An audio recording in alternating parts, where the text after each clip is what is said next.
सत श्री अकाल, तुसीं देख रहे हो द पंजाब टीवी ते मैं हाँ जज सिंह चाहल। अज दे पंजाबी प्राइम टाइम दे विच तुहाडा सारिआं दा बहुत बहुत स्वागत है। पंजाबी प्राइम टाइम दे विच सब तो पहलां गल करांगे पंजाब दे सेहत मंत्री चेतन सिंह जौड़ा माजरा दी, जिन्हां दे सिर ते अस्तीफे दी तलवार लटकदी दिखाई दिंदी है। दिल्ली सरकार दे वल्लों अपनी शराब नीति वापस ले ली गई है। मुख मंत्री भगवंत मान दी शिकायत पंजाब दे गवर्नर दे कोल पहुंच गई है। किसने ये शिकायत पहुंचाई है अते क्यों, तुहानूं उस बारे भी दसांगे। अमित शाह चंडीगढ़ आए सन, मुख मंत्री भगवंत मान ने उन्हां दे कोलों की मंगिया है। चिट्टे दी ओवरडोज ने एक होर घर दा चिराग बुझा दिता है। तुहानूं सारा कुछ दसांगे, पर सब तो पहलां शुरुआत चेतन सिंह जौड़ा माजरा तो करते हाँ।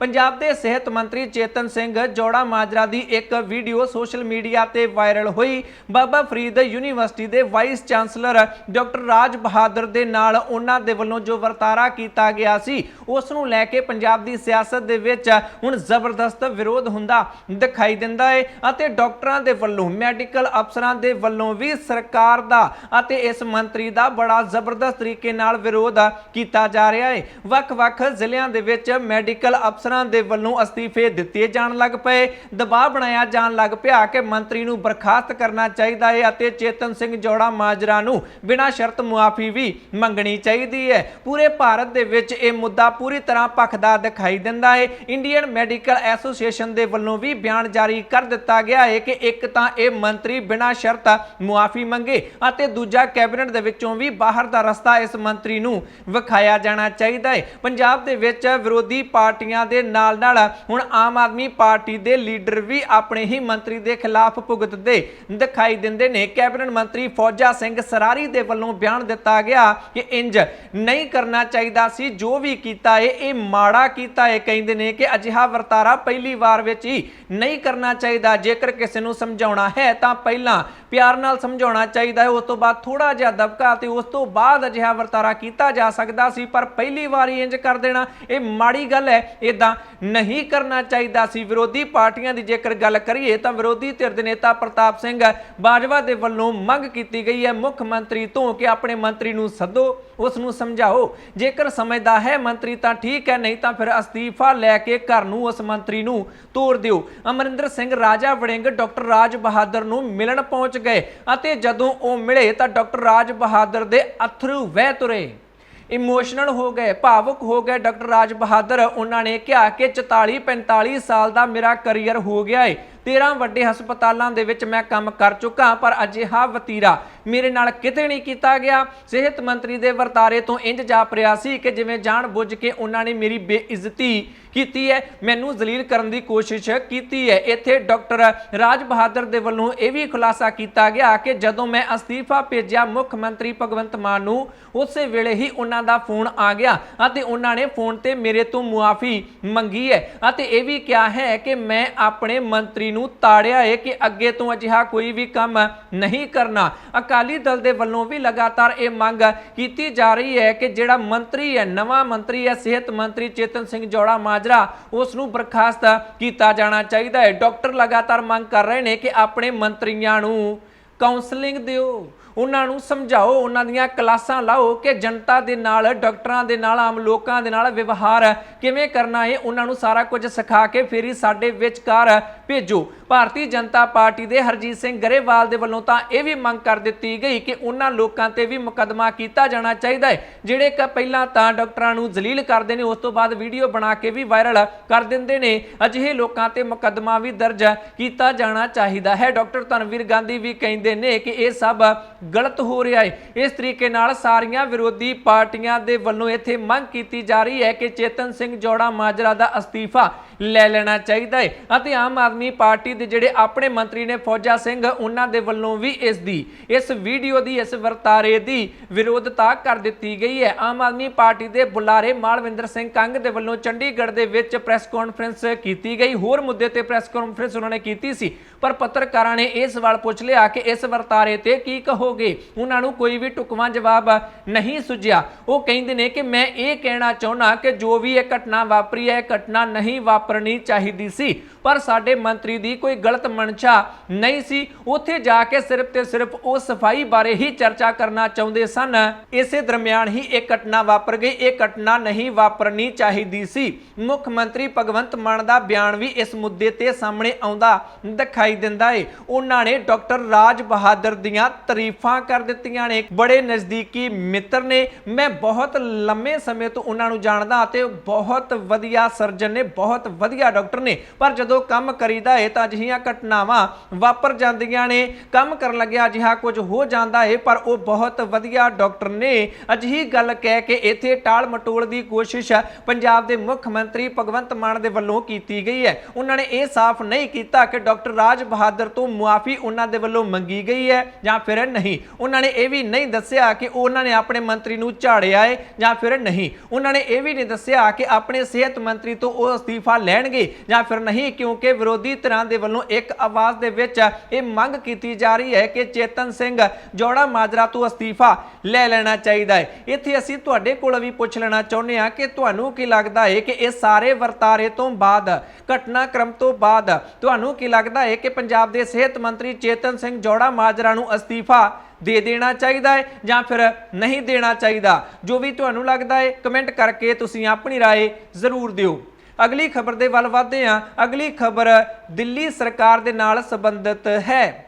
ਦਿੱਲੀ ਦੇ LGVK ਸਕਸੇਨਾ ਦੇ ਵੱਲੋਂ ਇਹ ਸਿਫਾਰਿਸ਼ ਕਰ ਦਿੱਤੀ ਗਈ ਕਿ ਜਿਹੜੀ ਸ਼ਰਾਬ ਨੀਤੀ, ਨਵੀਂ ਸ਼ਰਾਬ ਨੀਤੀ ਦਿੱਲੀ ਦੀ ਸਰਕਾਰ ਦੇ ਵੱਲੋਂ ਸੂਬੇ ਦੇ ਵਿੱਚ, ਦਿੱਲੀ ਸੂਬੇ ਦੇ ਵਿੱਚ ਚਲਾਈ ਜਾ ਰਹੀ ਹੈ, ਉਸ ਦੀ CBI ਜਾਂਚ ਹੋਣੀ ਚਾਹੀਦੀ ਹੈ, ਕਿਉਂਕਿ ਉਸ ਦੇ ਵਿੱਚ ਨਿਯਮਾਂ ਦੀ ਉਲੰਘਣਾ ਕੀਤੀ ਗਈ ਹੈ। ਉਸ ਤੋਂ ਬਾਅਦ ਹੁਣ ਆਮ ਆਦਮੀ ਪਾਰਟੀ ਦੀ ਦਿੱਲੀ ਸਰਕਾਰ ਦੇ ਵੱਲੋਂ ਆਪਣੀ ਨਵੀਂ ਸ਼ਰਾਬ ਨੀਤੀ ਵਾਪਸ ਲੈ ਲਈ ਗਈ ਹੈ ਅਤੇ ਦਿੱਲੀ ਦੇ ਵਿੱਚ ਪੁਰਾਣੀ ਸ਼ਰਾਬ ਨੀਤੀ ਹੀ ਲਾਗੂ ਕਰਨ ਦਾ ਫੈਸਲਾ ਆਮ ਆਦਮੀ ਪਾਰਟੀ ਦੀ ਦਿੱਲੀ ਸਰਕਾਰ ਦੇ ਵੱਲੋਂ ਲੈ ਲਿਆ ਗਿਆ ਹੈ। ਇਸ ਨੂੰ ਆਪ ਦਾ ਇੱਕ ਵੱਡਾ ਯੂ ਟਰਨ ਵੀ ਕਿਹਾ ਜਾ ਸਕਦਾ ਹੈ। ਮਨੀਸ਼ ਸਿਸੋਦੀਆ, ਜਿਨ੍ਹਾਂ ਦੇ ਕੋਲ ਆਬਕਾਰੀ ਵਿਭਾਗ ਹੈ, ਉਹਨਾਂ ਦੇ ਵੱਲੋਂ ਪ੍ਰੈਸ ਕਾਨਫਰੰਸ ਕਰਕੇ ਇਸ ਚੀਜ਼ ਦਾ ਐਲਾਨ ਕੀਤਾ ਗਿਆ ਕਿ ਅਸੀਂ ਆਪਣੀ ਨਵੀਂ ਸ਼ਰਾਬ ਨੀਤੀ ਵਾਪਸ ਲੈਂਦੇ ਹਾਂ ਅਤੇ ਪੁਰਾਣੀ ਨੂੰ ਦਿੱਲੀ ਦੇ ਵਿੱਚ ਲਾਗੂ ਕਰਦੇ ਹਾਂ। ਪਰ ਇਸ ਦਾ ਸਾਰਾ ਠੀਕਰਾ ਕੇਂਦਰ ਸਰਕਾਰ ਦੇ ਸਿਰ ਮਨੀਸ਼ ਸਿਸੋਦੀਆ ਦੇ ਵੱਲੋਂ ਭੰਨ ਦਿੱਤਾ ਗਿਆ। ਉਹਨਾਂ ਨੇ ਜਾਣਕਾਰੀ ਦਿੱਤੀ ਕਿ ਦਿੱਲੀ ਦੇ ਵਿੱਚ ਸਰਕਾਰ ਵੇਚਦੀ ਸੀ ਸ਼ਰਾਬ, ਉਸ ਦੇ ਵਿੱਚ ਹੁੰਦਾ ਸੀ ਭ੍ਰਿਸ਼ਟਾਚਾਰ,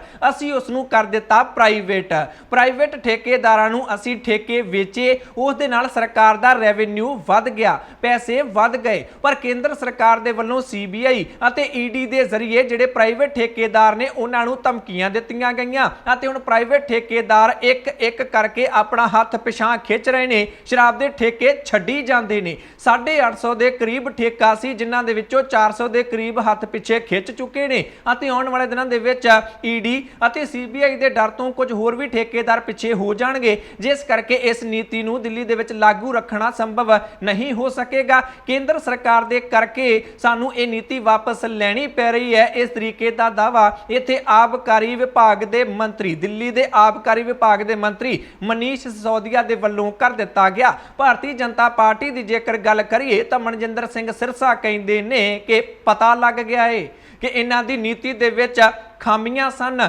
ਕਮੀਆਂ ਸਨ, ਇਸੇ ਕਰਕੇ ਹੀ ਹੁਣ ਇਹਨਾਂ ਨੂੰ ਪਲਟੀ ਮਾਰਨੀ ਪਈ ਹੈ। ਮੈਂ ਕੇਂਦਰ ਸਰਕਾਰ ਦਾ ਧੰਨਵਾਦ ਕਰਦਾ ਹਾਂ, ਮੈਂ ਰਾਜਪਾਲ ਦਾ, ਉਪ ਰਾਜਪਾਲ ਦਾ ਵੀ ਧੰਨਵਾਦ ਕਰਦਾ, ਮੈਂ ਅਮਿਤ ਸ਼ਾਹ ਦਾ ਧੰਨਵਾਦ ਕਰਦਾ, ਜਿਨ੍ਹਾਂ ਨੇ ਦਿੱਲੀ ਸਰਕਾਰ ਨੂੰ ਪੈਸਾ ਲੁੱਟਣ ਤੋਂ ਬਚਾ ਲਿਆ ਹੈ, ਹਟਾ ਦਿੱਤਾ ਹੈ। ਦਿੱਲੀ ਸਰਕਾਰ ਪੈਸਾ ਲੁੱਟਣਾ ਚਾਹੁੰਦੀ ਸੀ, ਪਰ ਹੁਣ ਉਹਨਾਂ ਨੇ ਆਪਣੀ ਨਵੀਂ ਸ਼ਰਾਬ ਨੀਤੀ ਵਾਪਸ ਲੈ ਲਈ ਹੈ। ਇਸ ਤੋਂ ਖੁਸ਼ ਮਨਜਿੰਦਰ ਸਿੰਘ ਸਿਰਸਾ ਇੱਥੇ ਦਿਖਾਈ ਦਿੱਤੇ ਨੇ। ਅਗਲੀ ਖਬਰ ਦੇ ਵੱਲ ਵਧਦੇ ਹਾਂ। ਅਮਿਤ ਸ਼ਾਹ, ਦੇਸ਼ ਦੇ ਗ੍ਰਹਿ ਮੰਤਰੀ ਅਮਿਤ ਸ਼ਾਹ ਚੰਡੀਗੜ੍ਹ ਆਏ ਸਨ 30 ਜੁਲਾਈ ਨੂੰ ਅਤੇ 30 ਜੁਲਾਈ ਨੂੰ ਉਹ ਚੰਡੀਗੜ੍ਹ ਦੇ ਵਿੱਚ ਆਏ ਸਨ ਨਸ਼ਾ ਤਸਕਰੀ ਅਤੇ ਰਾਸ਼ਟਰੀ ਸੁਰੱਖਿਆ ਦੇ ਮੁੱਦੇ ਤੇ ਸੰਮੇਲਨ ਦੇ ਵਿੱਚ।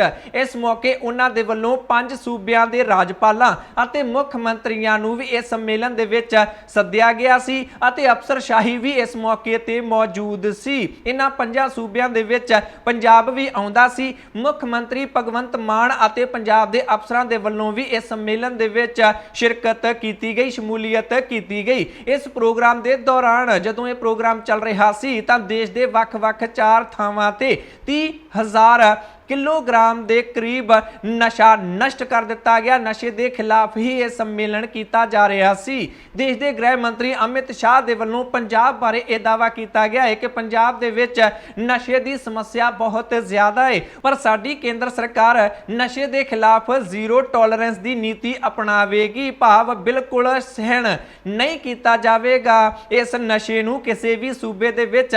ਅਤੇ ਪੰਜਾਬ ਬਾਰੇ ਵੀ ਉਹਨਾਂ ਦੇ ਵੱਲੋਂ ਇਹ ਵੱਡਾ ਦਾਅਵਾ ਕੀਤਾ ਗਿਆ ਕਿ ਇੱਥੇ ਨਸ਼ੇ ਦੀ ਸਮੱਸਿਆ ਬਹੁਤ ਜ਼ਿਆਦਾ ਹੈ। ਇਸ ਸੰਮੇਲਨ ਤੋਂ ਬਾਅਦ ਮੁੱਖ ਮੰਤਰੀ ਭਗਵੰਤ ਮਾਨ ਦੇ ਵੱਲੋਂ ਜਾਣਕਾਰੀ ਦਿੱਤੀ ਗਈ ਕਿ ਅਸੀਂ ਵੀ ਇੱਥੇ ਸੁਝਾਅ ਦਿੱਤੇ ਕੇਂਦਰ ਸਰਕਾਰ ਨੂੰ। ਸਾਡੇ ਅਫਸਰਾਂ ਨੇ ਵੀ ਆਪਣੇ ਸੁਝਾਅ ਰੱਖੇ। ਕੇਂਦਰ ਸਰਕਾਰ ਦੇ ਵੱਲੋਂ ਸਾਨੂੰ ਕਿਹਾ ਗਿਆ ਕਿ ਫੋਰੈਂਸਿਕ ਲੈਬ ਬਣਾਉਣਾ ਚਾਹੁੰਦੇ ਹਾਂ ਅਸੀਂ ਪੰਜਾਬ ਦੇ ਵਿੱਚ, ਅਤੇ ਇਸ ਨੂੰ ਸਿੱਧੇ ਤੌਰ ਤੇ ਕਬੂਲ ਕਰ ਲਿਆ ਗਿਆ ਮੁੱਖ ਮੰਤਰੀ ਭਗਵੰਤ ਮਾਨ ਦੇ ਵੱਲੋਂ। ਉਹਨਾਂ ਨੇ ਦੱਸਿਆ ਕਿ ਅੰਮ੍ਰਿਤਸਰ ਦੇ ਵਿੱਚ ਅਸੀਂ ਇਹ ਫੋਰੈਂਸਿਕ ਲੈਬ ਬਣਵਾਵਾਂਗੇ। ਫੋਰੈਂਸਿਕ ਲੈਬ ਕਹਿੰਦੇ ਨੇ ਇਸ ਲਈ ਚਾਹੀਦੀ ਹੈ, ਜਿਹੜਾ ਨਸ਼ਾ ਫੜਿਆ ਜਾਂਦਾ ਹੈ ਉਹ ਸਾਨੂੰ ਦੂਰ ਦਰਾਡੇ ਹੋਰ ਸੂਬਿਆਂ ਦੇ ਵਿੱਚ ਪਤਾ ਕਰਨ ਲਈ ਭੇਜਣਾ ਪੈਂਦਾ ਹੈ ਕਿ ਕਿਹੜਾ ਨਸ਼ਾ ਹੈ। ਪੰਜਾਬ ਦੇ ਵਿੱਚ ਹੀ ਫੋਰੈਂਸਿਕ ਲੈਬ ਹੋਏਗੀ, ਅਸੀਂ ਇੱਥੇ ਹੀ ਉਸ ਨਸ਼ੇ ਬਾਰੇ ਪਤਾ ਕਰ ਲਵਾਂਗੇ। ਅੰਮ੍ਰਿਤਸਰ ਦੇ ਵਿੱਚ ਇਹ ਲੈਬ ਇਸ ਲਈ ਬਣਵਾਉਣੀ ਹੈ ਕਿਉਂਕਿ ਉਹ ਇਲਾਕਾ ਬਾਰਡਰ ਦੇ ਨਾਲ ਲੱਗਦਾ ਹੈ, ਉੱਥੋਂ ਜ਼ਿਆਦਾ ਨਸ਼ਾ ਫੜਿਆ ਜਾਂਦਾ ਹੈ ਗੁਰਦਾਸਪੁਰ, ਤਰਨਤਾਰਨ, ਅੰਮ੍ਰਿਤਸਰ ਦੇ ਬਾਰਡਰ ਤੋਂ। ਇਸ ਕਰਕੇ ਅੰਮ੍ਰਿਤਸਰ ਦੇ ਵਿੱਚ ਫੋਰੈਂਸਿਕ ਲੈਬ ਬਣਵਾਈ ਜਾਏਗੀ। ਅਜਿਹਾ ਐਲਾਨ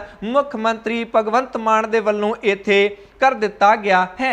ਅੱਗੇ ਵਧਦੇ ਹਾਂ, ਗੱਲ ਜੇਕਰ ਨਸ਼ੇ ਦੀ ਕਰ ਰਹੇ ਹਾਂ ਤਾਂ ਪੰਜਾਬ ਦੇ ਵਿੱਚ ਚਿੱਟੇ ਦੀ ਓਵਰਡੋਜ਼ ਦੇ ਨਾਲ ਮੌਤਾਂ ਦਾ ਸਿਲਸਿਲਾ ਰੁਕਣ ਦਾ ਨਾਮ ਨਹੀਂ ਲੈ ਰਿਹਾ। ਆਏ ਦਿਨ ਹੀ ਕੋਈ ਨਾ ਕੋਈ ਅਜਿਹੀ ਬੁਰੀ ਖਬਰ ਸਾਹਮਣੇ ਆ ਜਾਂਦੀ ਹੈ, ਅਤੇ ਹੁਣ ਗੁਰਦਾਸਪੁਰ ਦੇ ਕਸਬਾ ਧਿਆਨਪੁਰ ਤੋਂ ਇੱਕ ਖਬਰ ਸਾਹਮਣੇ ਆਈ ਹੈ ਜਿੱਥੋਂ ਕਿ ਇੱਕ 22 ਸਾਲਾ ਨੌਜਵਾਨ ਦੀ ਚਿੱਟੇ ਦੀ ਓਵਰਡੋਜ਼ ਦੇ ਨਾਲ ਮੌਤ ਹੋ ਗਈ ਹੈ। ਇਹ ਨੌਜਵਾਨ ਕ੍ਰੇਨ ਡਰਾਈਵਰ ਸੀ, ਕਾਫੀ ਸਮੇਂ ਤੋਂ ਘਰ ਤੋਂ ਬਾਹਰ ਸੀ, ਪਰ ਜਦੋਂ ਹੀ ਘਰ ਆਇਆ ਤਾਂ ਫਿਰ ਤੋਂ ਚਿੱਟੇ ਦਾ ਸੇਵਨ ਇਸ ਦੇ ਵੱਲੋਂ ਕੀਤਾ ਜਾਣ ਲੱਗ ਪਿਆ। ਦਿਲਪ੍ਰੀਤ ਸਿੰਘ ਇਸ ਨੌਜਵਾਨ ਦਾ ਨਾਮ ਸੀ, ਅਤੇ ਮੋਟਰ ਤੋਂ, ਖੇਤਾਂ ਦੇ ਵਿਚਲੀ ਮੋਟਰ ਤੋਂ ਇਸ ਦੀ ਲਾਸ਼ ਮਿਲੀ ਹੈ। ਪੁਲਿਸ ਦਾ ਕਹਿਣਾ ਹੈ ਕਿ ਲਾਸ਼ ਦਾ ਪੋਸਟਮਾਰਟਮ ਕਰਵਾ ਕੇ ਜੋ ਵੀ ਅਗਲੇਰੀ ਕਾਰਵਾਈ ਹੋਏਗੀ ਉਹ ਕੀਤੀ ਜਾਵੇਗੀ। ਪਰਿਵਾਰਕ ਮੈਂਬਰ ਅਤੇ ਆਸ-ਪਾਸ ਦੇ ਲੋਕ, ਇਲਾਕਾ ਨਿਵਾਸੀ ਕਾਫੀ ਜ਼ਿਆਦਾ ਗਮ ਦੇ ਵਿੱਚ ਵੀ ਨੇ ਅਤੇ ਗੁੱਸੇ ਦੇ ਵਿੱਚ ਵੀ ਨੇ। ਮਾਂ ਦੇ ਵੱਲੋਂ ਰੋ ਰੋ ਕੇ ਗੁਹਾਰ ਲਾਈ ਗਈ ਹੈ ਕਿ ਮੇਰਾ ਇਕਲੌਤਾ ਪੁੱਤਰ ਸੀ, ਮੇਰੇ ਕੋਲ ਕੀ ਬਚਿਆ ਏ,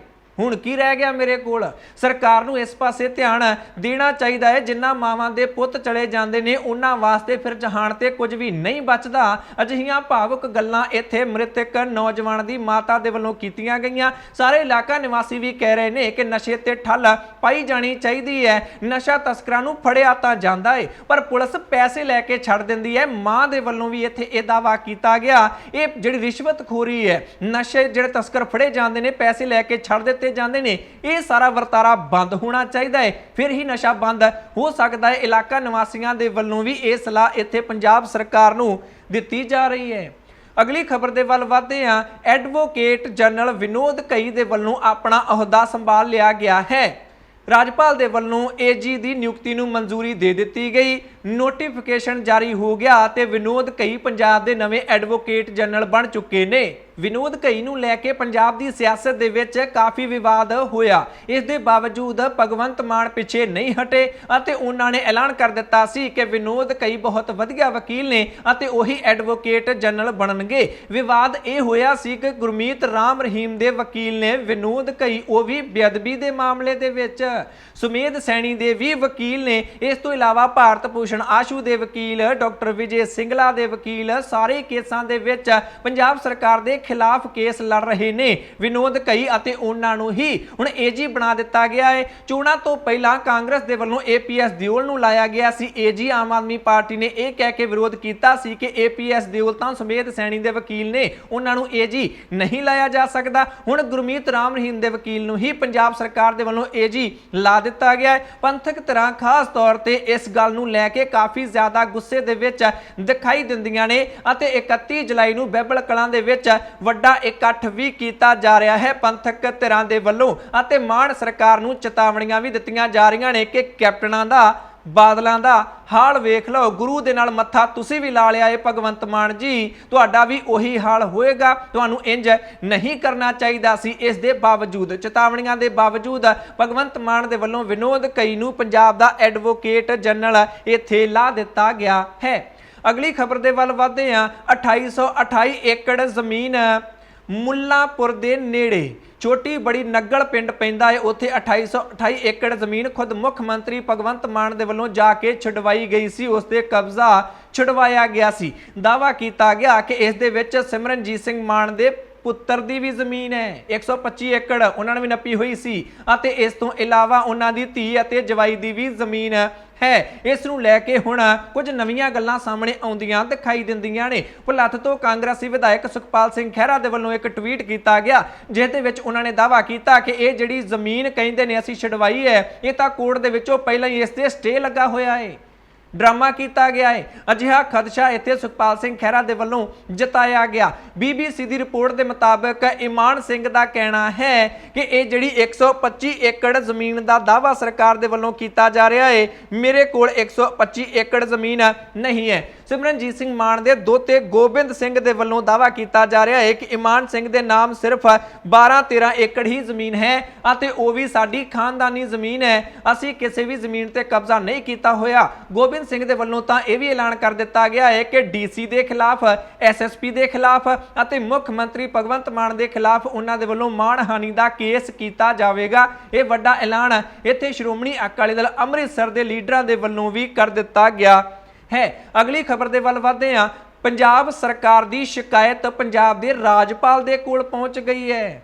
ਰਾਜਪਾਲ ਦੇ ਕੋਲ ਸ਼ਿਕਾਇਤ ਕਰ ਦਿੱਤੀ ਗਈ ਹੈ ਨੈਸ਼ਨਲ SC ਕਮਿਸ਼ਨ ਦੇ ਚੇਅਰਮੈਨ ਵਿਜੇ ਸਾਂਪਲਾ ਦੇ ਵੱਲੋਂ। ਉਹਨਾਂ ਨੇ ਸ਼ਿਕਾਇਤ ਇਸ ਲਈ ਕੀਤੀ ਹੈ ਕਿਉਂਕਿ ਉਹਨਾਂ ਦਾ ਮੰਨਣਾ ਹੈ ਕਿ ਪੰਜਾਬ ਦੀ ਆਪ ਸਰਕਾਰ ਦਲਿਤ ਵਿਰੋਧੀ ਸਰਕਾਰ ਵਜੋਂ ਕੰਮ ਕਰ ਰਹੀ ਹੈ ਅਤੇ ਸ਼ਿਕਾਇਤ ਕਰਕੇ ਉਹਨਾਂ ਨੇ ਰਾਜਪਾਲ ਨੂੰ ਬੇਨਤੀ ਕੀਤੀ ਹੈ ਕਿ ਸਰਕਾਰ ਨੂੰ ਤਾੜਨਾ ਕਰਨੀ ਚਾਹੀਦੀ ਹੈ ਕਿ ਦਲਿਤਾਂ ਦੇ ਵਿਰੋਧ ਦੇ ਵਿੱਚ ਕੰਮ ਪੰਜਾਬ ਦੀ ਸਰਕਾਰ ਨਾ ਕਰੇ। ਉਹਨਾਂ ਨੇ ਕੁਝ ਇੱਥੇ ਮੁੱਦੇ ਵੀ ਦੱਸੇ ਕਿ ਕਿੰਨਾ ਮੁੱਦਿਆਂ ਤੇ ਦਲਿਤਾਂ ਦੇ ਖਿਲਾਫ ਚੱਲ ਰਹੀ ਹੈ ਪੰਜਾਬ ਸਰਕਾਰ। ਕਹਿੰਦੇ ਨੇ ਕਿ SC ਵਜੀਫੇ ਜਾਰੀ ਪੰਜਾਬ ਸਰਕਾਰ ਦੇ ਵੱਲੋਂ ਨਹੀਂ ਕੀਤੇ ਜਾ ਰਹੇ। AG ਦੇ ਦਫ਼ਤਰ ਦੇ ਵਿੱਚ ਲਾਅ ਅਫਸਰਾਂ ਦੇ ਵਿੱਚ ਰਾਖਵਾਂਕਰਨ ਪੰਜਾਬ ਸਰਕਾਰ ਦੇ ਵੱਲੋਂ ਨਹੀਂ ਰੱਖਿਆ ਜਾ ਰਿਹਾ ਹੈ। ਦਲਿਤਾਂ ਦੇ ਕੋਲ ਜਿਹੜੀਆਂ ਜ਼ਮੀਨਾਂ ਸਨ ਕਈ ਦਹਾਕਿਆਂ ਤੋਂ ਉਹਨਾਂ ਨੂੰ ਜ਼ਬਰਦਸਤੀ ਵਾਪਸ ਪੰਜਾਬ ਸਰਕਾਰ ਦੇ ਵੱਲੋਂ ਖੋਇਆ ਜਾ ਰਿਹਾ ਹੈ। ਇਸ ਕਰਕੇ ਦਲਿਤਾਂ ਦੇ ਖਿਲਾਫ ਇਹ ਸਰਕਾਰ ਕੰਮ ਕਰ ਰਹੀ ਹੈ। ਰਾਜਪਾਲ ਨੂੰ ਇਸ ਦੇ ਵਿੱਚ ਦਖਲ ਦੇਣਾ ਚਾਹੀਦਾ। ਰਾਜਪਾਲ ਦੇ ਕੋਲ ਸ਼ਿਕਾਇਤ ਇੱਥੇ ਵਿਜੇ ਸਾਂਪਲਾ ਦੇ ਵੱਲੋਂ ਕਰ ਦਿੱਤੀ ਗਈ ਹੈ।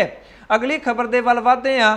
ਕਰੋਨਾ ਦੇ ਨਾਲ ਅਗਲੀ ਖਬਰ ਜੁੜੀ ਹੋਈ ਹੈ। ਪੰਜਾਬ ਦੇ ਵਿੱਚ ਅਤੇ ਪੂਰੇ ਭਾਰਤ ਦੇ ਵਿੱਚ ਵੀ ਕਰੋਨਾ ਦੇ ਕੇਸ ਇੱਕ ਵਾਰ ਫਿਰ ਤੋਂ ਵੱਧਦੇ ਦਿਖਾਈ ਦਿੰਦੇ ਨੇ ਅਤੇ ਪੰਜਾਬ ਦੇ ਵਿੱਚ ਖਾਸ ਤੌਰ ਤੇ ਲੀਡਰਾਂ ਦੇ ਪਿੱਛੇ ਕਰੋਨਾ ਪਿਆ ਜਾਪਦਾ ਹੈ। ਇੱਕ ਤੋਂ ਬਾਅਦ ਇੱਕ ਸਿਆਸੀ ਲੀਡਰ ਕਰੋਨਾ ਪੀੜਤ ਹੁੰਦੇ ਦਿਖਾਈ ਦਿੰਦੇ ਨੇ। ਪਹਿਲਾਂ ਸੰਸਦ ਮੈਂਬਰ ਬਣਨ ਤੋਂ ਬਾਅਦ ਸਿਮਰਨਜੀਤ ਸਿੰਘ ਮਾਨ ਨੂੰ ਕਰੋਨਾ ਹੋ ਗਿਆ ਸੀ, ਉਹ ਠੀਕ ਹੋਏ। ਉਸ ਤੋਂ ਬਾਅਦ ਹਰਜੋਤ ਸਿੰਘ ਬੈਂਸ ਨੂੰ ਹੋ ਗਿਆ। ਕੁਲਤਾਰ ਸਿੰਘ ਸੰਧਵਾ ਵੀ ਇਕਾਂਤਵਾਸ ਦੇ ਵਿੱਚ ਚੱਲ ਰਹੇ ਨੇ ਅਤੇ ਹੁਣ ਕੈਬਨਿਟ ਮੰਤਰੀ ਅਨਮੋਲ ਗਗਨ ਮਾਨ ਨੂੰ ਵੀ ਕਰੋਨਾ ਹੋ ਗਿਆ ਹੈ ਅਤੇ ਸਰਕਾਰ ਦੇ ਵੱਲੋਂ ਵੀ ਵੱਧਦੇ ਕੇਸਾਂ ਨੂੰ ਵੇਖਦਿਆਂ ਹੁਣ ਤਿਆਰੀਆਂ ਖਿੱਚੀਆਂ ਜਾਣ ਲੱਗ ਪਈਆਂ ਨੇ ਕਿ ਜੇਕਰ ਇੱਕਦਮ ਹੀ ਕਰੋਨਾ ਦੇ ਕੇਸ ਪੰਜਾਬ ਦੇ ਵਿੱਚ ਵੱਧ ਜਾਂਦੇ ਨੇ ਤਾਂ ਫਿਰ ਤਿਆਰੀਆਂ ਪੂਰੀਆਂ ਹੋਣੀਆਂ ਚਾਹੀਦੀਆਂ ਨੇ। ਸਿਹਤ ਵਿਭਾਗ ਹੁਣ ਹਰਕਤ ਦੇ ਵਿੱਚ ਆਉਂਦਾ ਇੱਥੇ ਦਿਖਾਈ ਦਿੰਦਾ ਹੈ। ਅਗਲੀ ਖਬਰ ਦੇ ਵੱਲ ਵਧਦੇ ਹਾਂ। ਪਾਕਿਸਤਾਨ ਦੇ ਵੱਲੋਂ ਸ਼੍ਰੀ ਕਰਤਾਰਪੁਰ ਸਾਹਿਬ ਕੋਰੀਡੋਰ ਦੇ ਵਿੱਚ ਜਿਹੜਾ ਪੁਲ ਬਣਨਾ ਸੀ, ਆਪਣੇ ਹਿੱਸੇ ਦਾ ਪੁਲ ਹੁਣ ਪਾਕਿਸਤਾਨ ਦੇ ਵੱਲੋਂ ਬਣਾਇਆ ਜਾਣ ਲੱਗ ਪਿਆ ਹੈ। ਜਦੋਂ ਸ਼੍ਰੀ ਕਰਤਾਰਪੁਰ ਸਾਹਿਬ ਦਾ ਲਾਂਘਾ ਖੋਲਿਆ ਗਿਆ ਸੀ ਤਾਂ ਭਾਰਤ ਨੇ ਆਪਣੇ ਹਿੱਸੇ ਦਾ ਪੁਲ ਆਪਣੀ ਹੱਦ ਤੱਕ ਬਣਾ ਦਿੱਤਾ ਸੀ, ਪਰ ਪਾਕਿਸਤਾਨ ਦੇ ਵੱਲੋਂ ਉਹ ਪੁਲ ਨਹੀਂ ਬਣਾਇਆ ਗਿਆ ਸੀ। ਨੇੜਿਓਂ ਇੱਕ ਸੜਕ ਬਣਾ ਦਿੱਤੀ ਗਈ ਸੀ ਥੱਲਿਓਂ ਹੀ ਅਤੇ ਉਸ ਦੇ ਜ਼ਰੀਏ ਹੀ ਸ਼ਰਧਾਲੂਆਂ ਨੂੰ ਮੱਥਾ ਟਿਕਵਾਇਆ ਜਾਂਦਾ ਹੈ। ਸ਼੍ਰੀ ਦਰਬਾਰ ਸਾਹਿਬ ਤੱਕ ਲਿਜਾਇਆ ਜਾਂਦਾ ਹੈ ਮੱਥਾ ਟੇਕਣ ਦੇ ਲਈ ਅਤੇ ਹੁਣ ਪਾਕਿਸਤਾਨ ਦੀ ਸਰਕਾਰ ਦੇ ਵੱਲੋਂ ਵੀ ਆਪਣੇ ਹਿੱਸੇ ਦਾ ਪੁਲ ਬਣਾਉਣਾ ਸ਼ੁਰੂ ਕਰ ਦਿੱਤਾ ਗਿਆ ਹੈ। ਇਸ ਮੌਕੇ ਪਹੁੰਚੀ ਸੰਗਤ ਦੇ ਵੱਲੋਂ ਪਾਕਿਸਤਾਨ ਦੀ ਸਰਕਾਰ ਦਾ ਧੰਨਵਾਦ ਕੀਤਾ ਗਿਆ ਕਿ ਵਧੀਆ ਗੱਲ ਹੈ, ਉਹਨਾਂ ਨੇ ਵੀ ਆਪਣਾ ਪੁਲ ਬਣਾਉਣਾ ਸ਼ੁਰੂ ਕਰ ਦਿੱਤਾ ਹੈ ਅਤੇ ਨਾਲ ਭਾਰਤ ਸਰਕਾਰ ਦੇ ਪ੍ਰਤੀ ਇੱਕ ਸ਼ਿਕਾਇਤ ਵੀ ਹੈ ਸੰਗਤ ਨੂੰ। ਵੈਸੇ ਦੋ ਸ਼ਿਕਾਇਤਾਂ ਨੇ। ਪਹਿਲੀ ਸ਼ਿਕਾਇਤ ਤਾਂ ਇਹ ਹੈ ਕਿ ਇੱਕੋ ਦੂਰਬੀਨ ਹੀ ਉੱਥੇ ਲੱਗੀ ਹੋਈ ਹੈ ਬਾਰਡਰ ਤੇ, ਜਿਹੜੇ ਉਧਰ ਨਹੀਂ ਜਾ ਸਕਦੇ ਉਹ ਦੂਰਬੀਨ ਦੇ ਜ਼ਰੀਏ ਗੁਰੂ ਘਰ ਦੇ ਦਰਸ਼ਨ ਕਰਦੇ ਨੇ। ਸੰਗਤਾਂ ਦਾ ਕਹਿਣਾ ਹੈ ਕਿ ਪਹਿਲੀ ਗੱਲ ਤਾਂ ਦੂਰਬੀਨਾਂ ਜ਼ਿਆਦਾ ਹੋਣੀਆਂ ਚਾਹੀਦੀਆਂ ਨੇ, ਸੰਗਤ ਕਿਸੇ ਵੇਲੇ ਜ਼ਿਆਦਾ ਹੋ ਜਾਂਦੀ ਹੈ। ਇੱਕੋ ਦੂਰਬੀਨ ਹੈ ਉਹ ਵੀ ਖਰਾਬ ਪਈ ਹੈ, ਉਸ ਨੂੰ ਤਾਂ ਠੀਕ ਕਰਵਾਓ। ਪਹਿਲੀ ਸ਼ਿਕਾਇਤ ਤਾਂ ਇਹ ਕਿ ਦੂਰਬੀਨ ਇੱਕੋ ਹੈ, ਖਰਾਬ ਪਈ ਹੈ ਅਤੇ ਦੂਜੀ ਸ਼ਿਕਾਇਤ ਇਹ ਹੈ ਕਿ ਪਾਸਪੋਰਟ ਵਾਲੀ ਸ਼ਰਤ ਰੱਖੀ ਗਈ ਹੈ, ਨਹੀਂ ਰੱਖਣੀ ਚਾਹੀਦੀ। ਆਧਾਰ ਕਾਰਡ ਤੇ ਹੀ ਯਾਤਰਾ ਕਰਨ ਦੇਣੀ ਚਾਹੀਦੀ ਹੈ। ਜਦੋਂ ਪਾਕਿਸਤਾਨ ਨੇ ਕੋਈ ਸ਼ਰਤ ਨਹੀਂ ਰੱਖੀ ਹੈ ਤਾਂ ਫਿਰ ਭਾਰਤ ਸਰਕਾਰ ਨੂੰ ਵੀ ਪਾਸਪੋਰਟ ਦੀ ਸ਼ਰਤ ਹਟਾ ਦੇਣੀ ਚਾਹੀਦੀ ਹੈ। ਸੰਗਤਾਂ ਦੇ ਵੱਲੋਂ ਇਹ ਮੰਗ ਭਾਰਤ ਸਰਕਾਰ ਦੇ ਅੱਗੇ ਰੱਖੀ ਗਈ ਹੈ। ਇਹ ਸਨ ਕੁਝ ਉਹ ਖਬਰਾਂ ਜੋ ਤੁਹਾਡੇ ਤੱਕ ਪਹੁੰਚਾਉਣੀਆਂ ਬਹੁਤ ਜ਼ਰੂਰੀ ਸਨ। ਇਹਨਾਂ ਖਬਰਾਂ ਵਿੱਚੋਂ ਕਿਸੇ ਖਬਰ ਬਾਰੇ ਜਾਂ ਫਿਰ ਸਾਡੇ ਇਸ ਸ਼ੋਅ ਪੰਜਾਬੀ ਪ੍ਰਾਈਮ ਟਾਈਮ ਬਾਰੇ ਤੁਹਾਡੀ ਕੋਈ ਵੀ ਰਾਏ ਜਾਂ ਸੁਝਾਅ ਹੈ ਤਾਂ ਕਮੈਂਟ ਕਰਕੇ ਆਪਣੀ ਰਾਏ ਜ਼ਰੂਰ ਦਿਓ। ਚੈਨਲ ਨੂੰ ਸਬਸਕ੍ਰਾਈਬ ਕਰ ਲਓ, ਫੇਸਬੁੱਕ ਤੇ ਪੇਜ ਲਾਈਕ ਕਰ ਲਓ। ਮੈਂ ਜੱਜ ਸਿੰਘ ਚਾਹਲ ਅਗਲੀ ਵਾਰ ਫਿਰ ਹਾਜ਼ਰ ਹੋਵਾਂਗਾ। ਤੁਸੀਂ ਦੇਖਦੇ ਰਹੋ ਦ ਪੰਜਾਬ ਟੀਵੀ, ਹਰ ਖਬਰ ਦਾ ਸੱਚ।